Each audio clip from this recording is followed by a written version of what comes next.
Hello, thought I'd revisit one of my old projects which I did a video on a few years ago.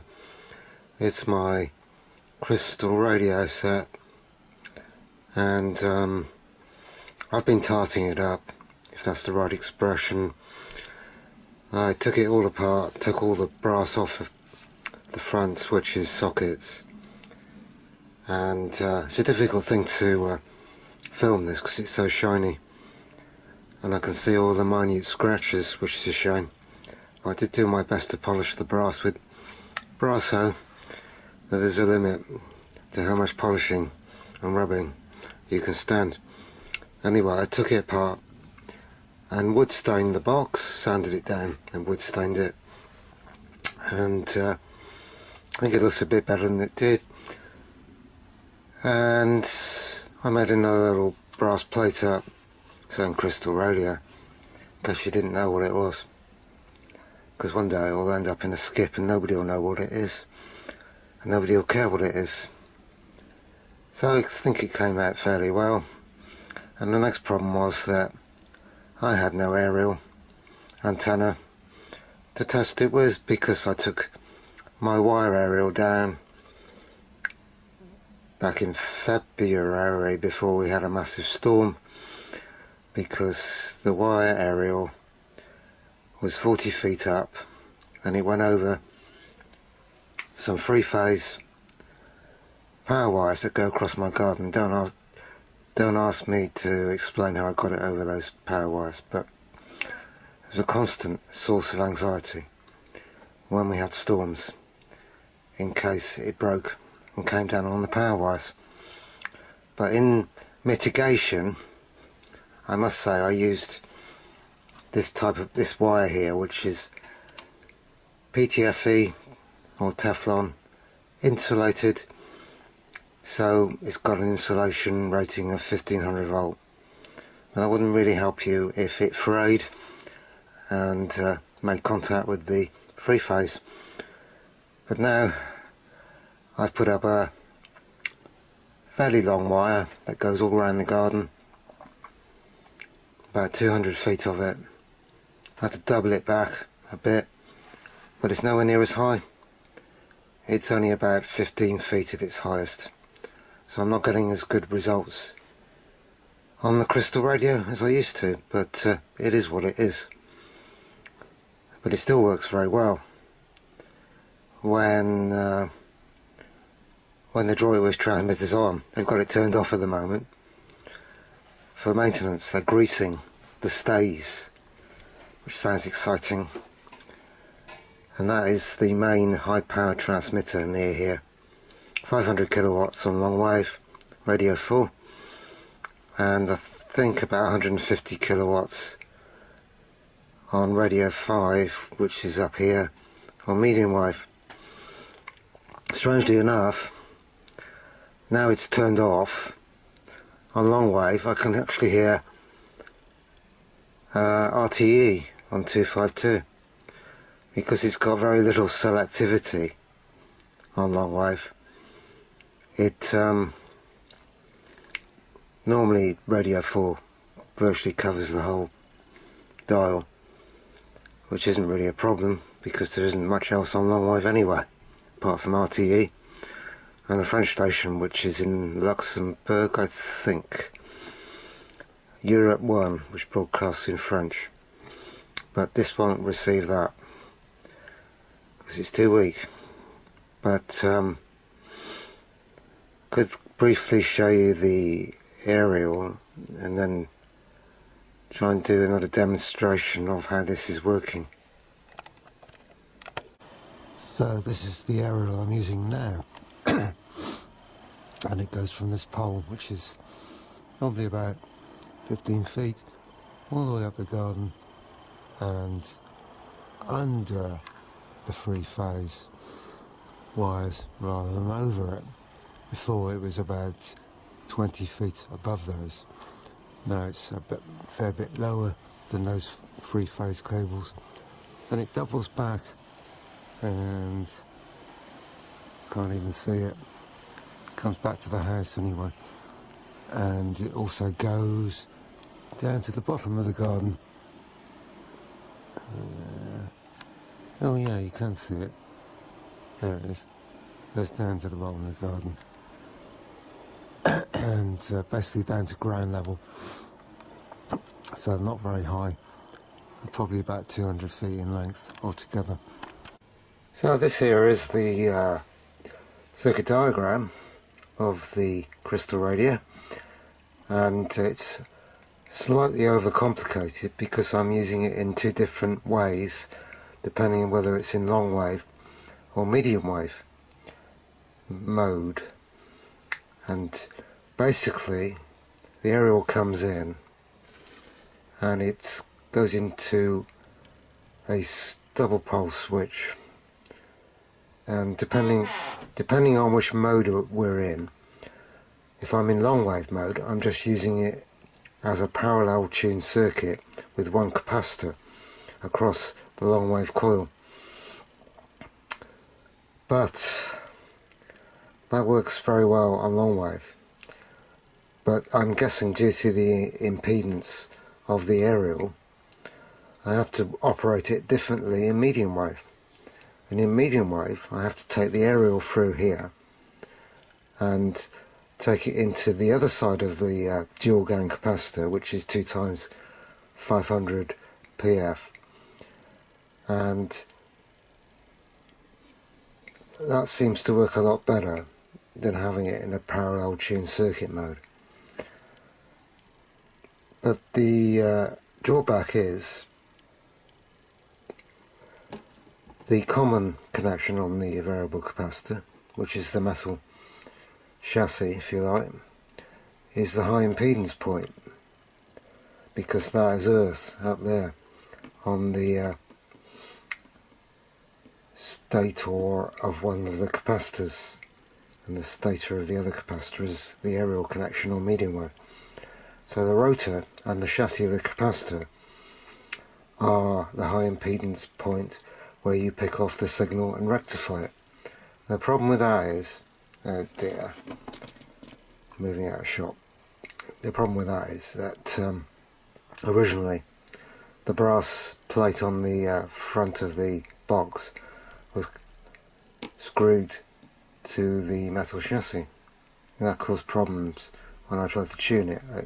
The capacitance of my hand would detune the whole thing, so I had to insulate that from the brass plate, insulate the common point or the rotor of the capacitor, and that is how that works. And then you take the RF and rectify it with an OA91, which is a germanium diode. I've tried various diodes. I've tried Schottky diodes. Silicon diodes are a complete waste of time. Schottky diodes aren't much good. Germanium's really the way to go with crystal radio sets, and the OA91 is a very good diode for that purpose.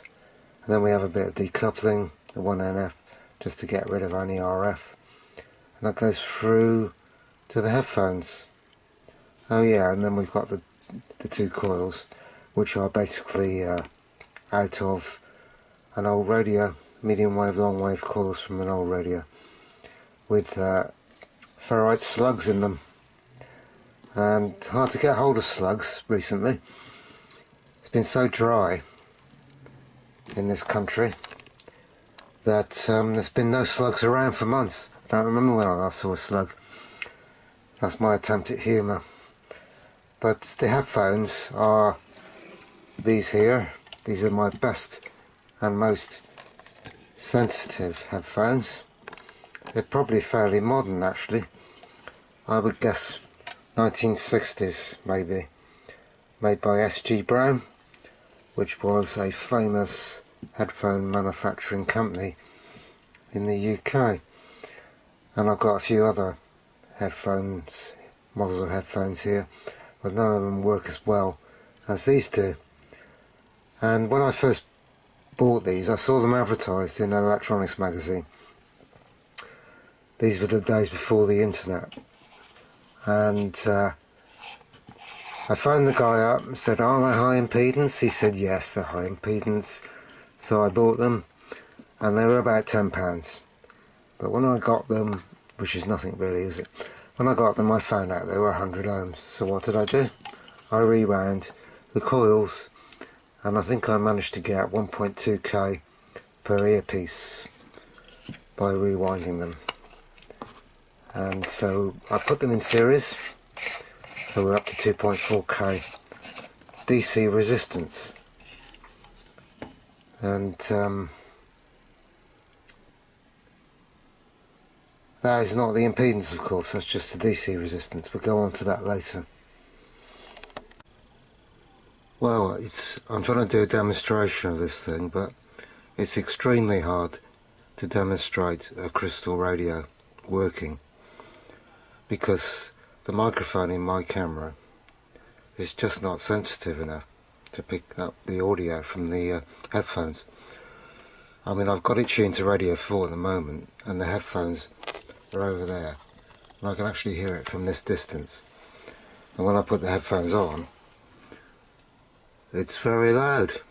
Well, fairly loud. But I could try plugging in an external mic, which I think is a bit more sensitive, and we'll try that. Okay, external mic plugged in. I hold it near the headphone. You may be able to pick it up, but as I said, it requires a really sensitive microphone. I mean, the human ear is much more sensitive to the volume coming out of these. Anyway, the only other way to demonstrate it, and this is the daily service by the way on Radio 4, is to use just a minute. The other way to demonstrate it is to use my Mr. Carlson's Super Probe, which I built and rebuilt recently into a better box, and turn it on. If I hold it near the headphone,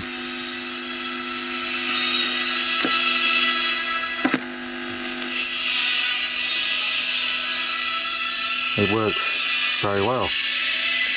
Okay, it's a bit tinny, but you expect that. It actually works better if you hold it near the aerial, strangely.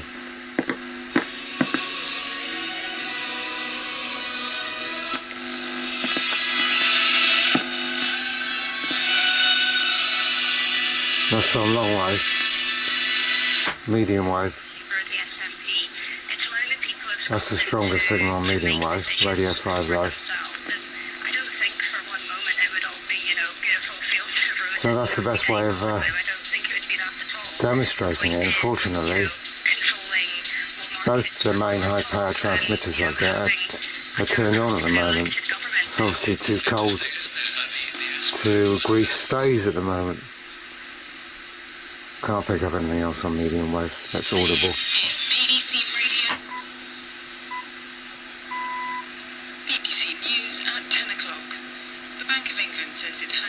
So there you go. So that's what it sounds like, with a bit of amplification obviously. But the other way I'm going to demonstrate it, and I find this rather fascinating, is to induce a 1 kHz signal into it by radiating a signal from my signal generator. Okay, so in the final part of this video, I wanted to try and work out the actual audio power that I'm hearing on the headphones. Now, it's too difficult to do that on a broadcast station because it's constantly changing in volume. So what I'm doing is I've got my signal generator up here set to 1.6 megahertz and an output of 0 dBm. And I've connected it to this coil on a ferrite rod, which is sitting on top where the medium wave coil is located, a couple of inches below. No, it's not. It's about an inch below, but whatever. So I'm inducing a 1.6 megahertz signal basically into the radio, and if I listen to it on the headphones, it sounds about as loud as the stations I was listening to. It's modulated signal, 1 kilohertz. I don't know if you can hear it if I hold it up to the mic. Probably not. But to me it sounds about the same level as the audio I was getting on the stronger stations. So if we measure that, and I've got it on the oscilloscope screen here, when it all stopped moving, I'm measuring 15 millivolts RMS at 1 kilohertz, quite a low level signal, and that hopefully will enable me to work out the actual audio power I'm hearing on the headphones. Okay, so now here's a bit of fairly hideous mathematics. So we know the voltage, 15 millivolts. To calculate power, it's V squared over R, but you've got to consider the inductive reactance, not just the resistance of the headphones, because they have got considerable inductance. So V square over Z is what we need. So we know that we've got a resistance, DC resistance, of 2.48K, and I've measured the inductance, and it is quite considerable, 849 millihenry. I'll just show you that if you want.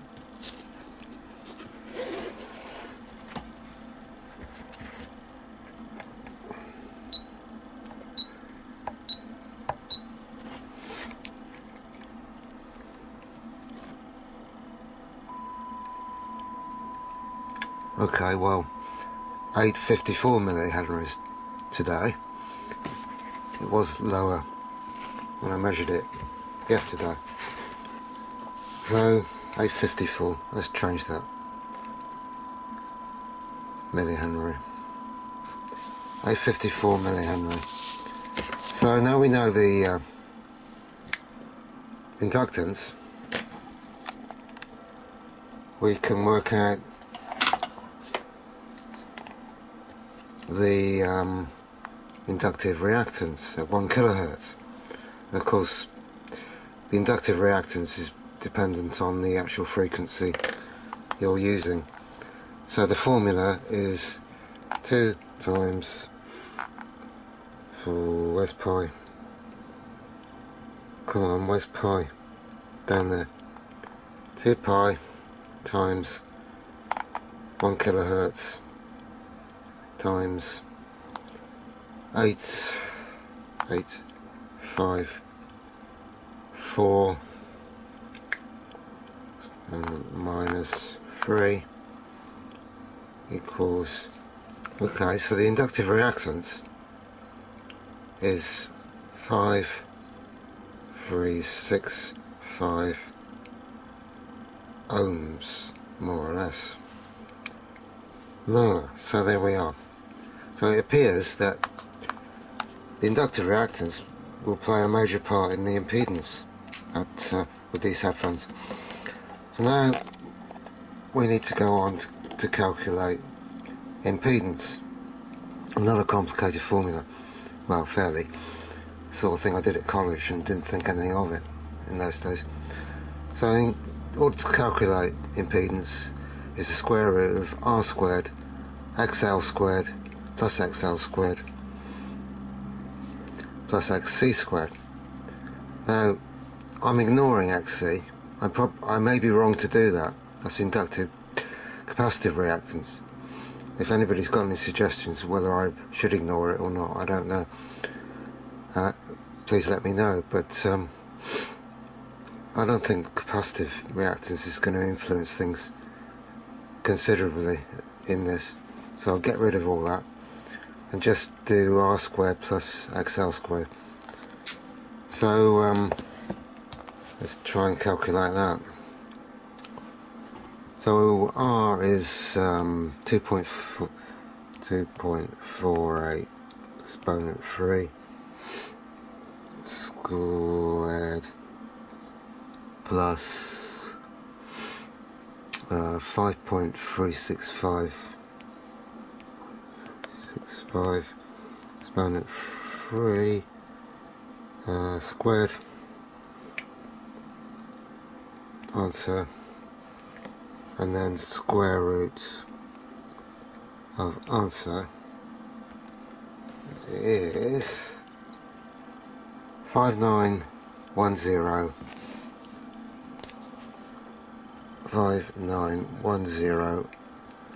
ohms equals the impedance in theory. If I'm doing all this right, if you think I'm making a mistake anywhere along here, just let me know.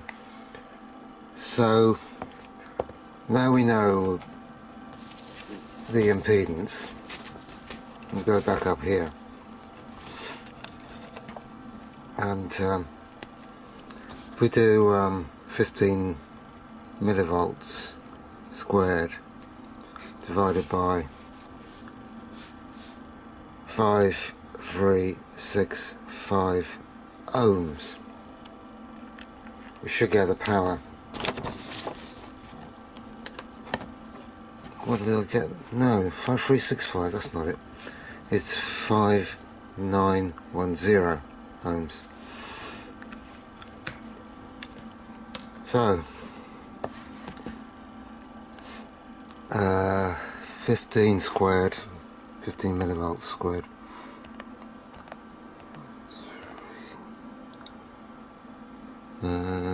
squared divided by 5910 equals, wow, that's a funny looking number, isn't it? Let's try and get that more manageable.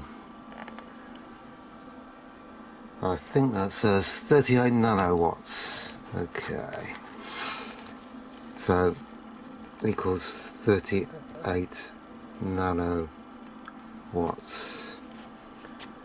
That is an unbelievably small amount of power, if you ask me.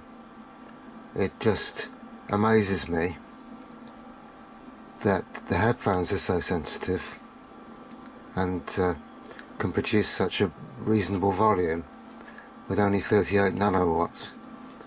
And also it's a tribute to the human ears. They will hear down at such a low level. So I don't know what anybody makes of that, but I think it's quite incredible that you get such a low volume signal on what sounds a fairly loud volume on the headphones. Okay, so that's about the end of that video, and hope you found it interesting. But I just wanted to say that I watched a lot of Glass Slinger's videos, and he really is a true master at restoring old radios and working on crystal sets. And I kind of think he's one of my heroes on YouTube, and I think he'd be fairly proud maybe of what I've done. And if you don't know him, look him up, Glass Slinger. Excellent videos. He's got a tremendous amount of knowledge, and he also did a video recently exploring different diode detectors in crystal sets. He tried germanium, silicon, Schottky diodes and original cat's whisker detectors, which I've never ever been able to try and do. He had some old crystals and cat's whisker apparatus, and his conclusions, I think, were the same as mine, that germanium is the best for crystal sets. So thanks for watching, and bye for now.